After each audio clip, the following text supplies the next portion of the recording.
안녕하십니까. 다시 안녕하세요.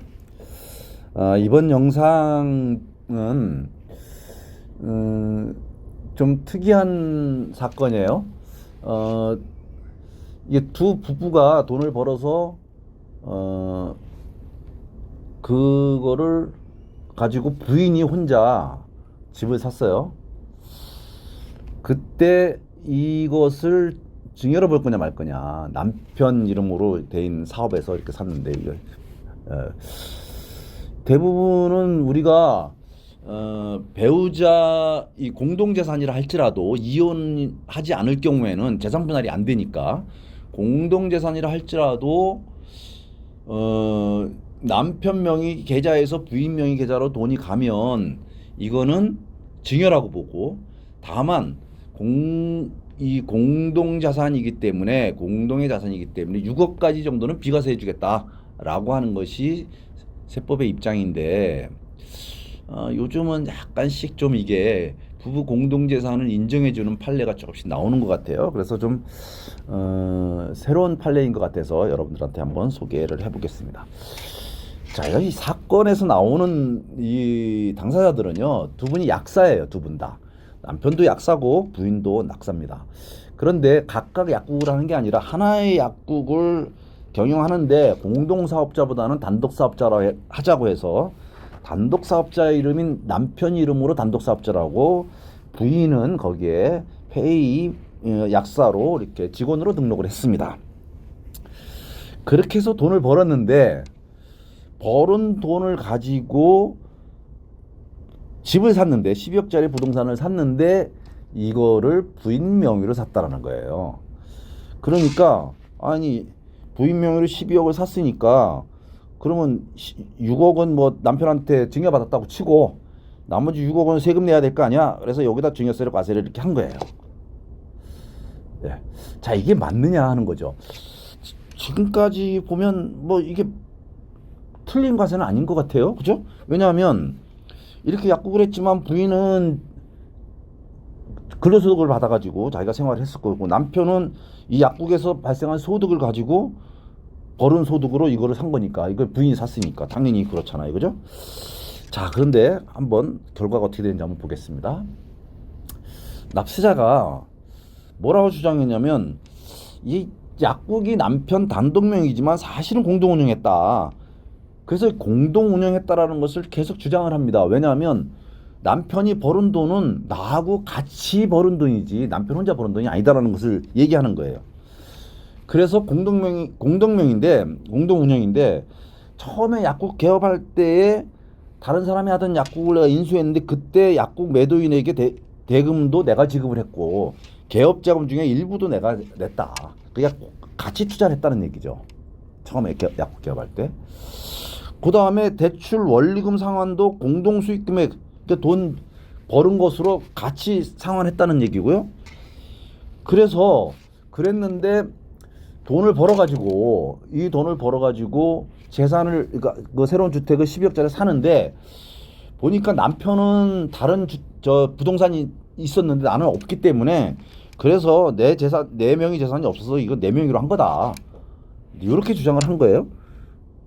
그러니까 이분의 주장은 뭐냐면, 그 소득은 절반은 내 거다라는 거예요. 절반은 내 거다. 그러니까 12억 중에서 6억은 이건 내 거다 보니까 내 거다는 거예요. 이 6억은 이거 배우자 거라는 거예요. 이게 처음부터 이거는 공동재산이라는 거예요. 그래서 이거를 증여받았다는 거죠. 근데 요거는 과세 미달이죠. 과세 제외. 6억까지는. 그러니까 세금 낼 게 없다라는 거죠. 예. 그렇게 주장을 하는 겁니다. 근데 과세관청은 뭐라 그러냐면, 우리나라는 부부 별산제예요. 부부 별산제라서 아무리 같이 소득을 얻었어도 남편 명의는 남편 명의고 부인 명의는 부인 명의지, 그 명의자가 소유권자잖아요. 뭐 남편이 빚이 있다고 해서 부인 재산에다가 압류하거나 채권을 추심을 할 수가 없잖아요. 그건 마찬가지로 특유재산이에요. 특유재산. 그 사람의 재산으로 추정된다라는 거죠. 그리고 당신이 얘기하는 공동 운영했다고 하는데 실제로 공동 운영을 했다고 하더라도 실제 수입 중에서 약국 운영비하고 생활비를 제외한 금액의 2분의 1로는 단독 지분으로 취득이 불가능하다. 그러니까 6억은 당신 거라는데 그 6억이 안 나와요. 이렇게 계산해 보니까 6억이 안 나온다는 거예요. 그러니까 12억 중에서 6억은 내 거고 6억은 남편 건데 이때 그러면 6억은 내 건데 이걸 계산해 보니까 이 6억이 안 나온다는 거예요. 이게 부족하다는 거예요, 부족.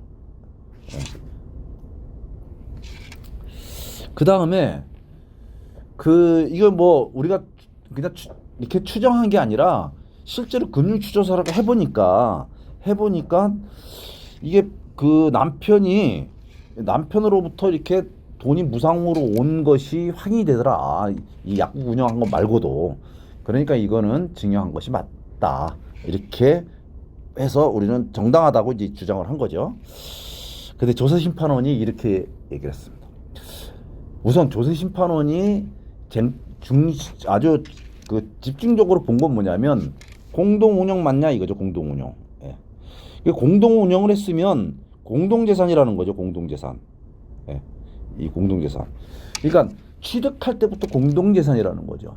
그러니까 당연히 어떤 하나의 재산이라면 2분의 1은 부인 거고 2분의 1은 남편 것이다 라고 특정을 지어주는 건데 그러려면 실제 공동 운영을 했느냐라는 것이죠. 그래서 보니까 카톡 대화 내용을 보니까 단순히 종업원의 지위가 아니라 공동 운영자의 지위로서 약국을 같이 운영을 했어요. 그러니까 나는 월급 받는 약사라면 사실 출근 시간, 퇴근 시간에 맞춰서 가서 약국 운영을 하고 월급을 받으면 되는데 그게 아니라 전체적으로 약국 운영에 관한 전반적인 업무를 같이 수행을 했다는 거예요. 그러니까 형식적으로는 그 약국의 그 사장과 주인과 종업원인데 종업원 관계이지만 이 종업원이 형식만 이렇게 있지 실질적으로는 공동 운영을 했다는 거죠. 카톡 내용을 보니까 그렇다는 거예요.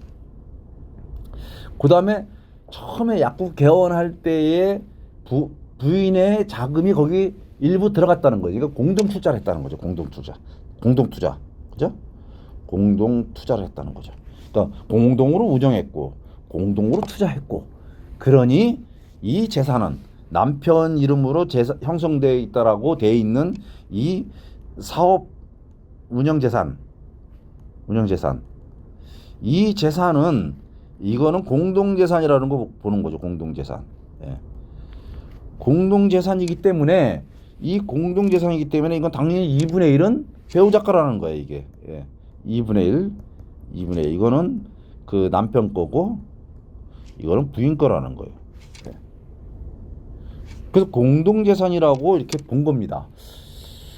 그래 공동재산이라도 우리나라는 부부 별산제이기 때문에 누구 명의로 돼 있다면 그게 그 사람 거라고 보는 거 아니냐라고 하는데 조세심판원은 이렇게 얘기를 했습니다.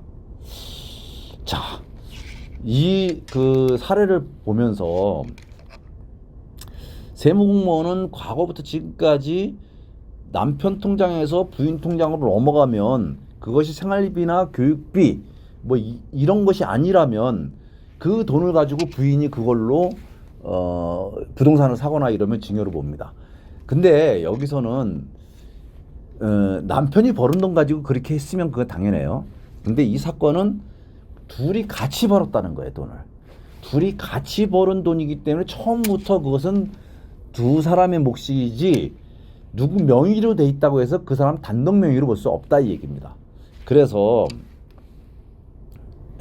누구의 통장에서 인출되는지 여부와 관계없이 공동재산으로 봐야 된다는 거예요. 이게요.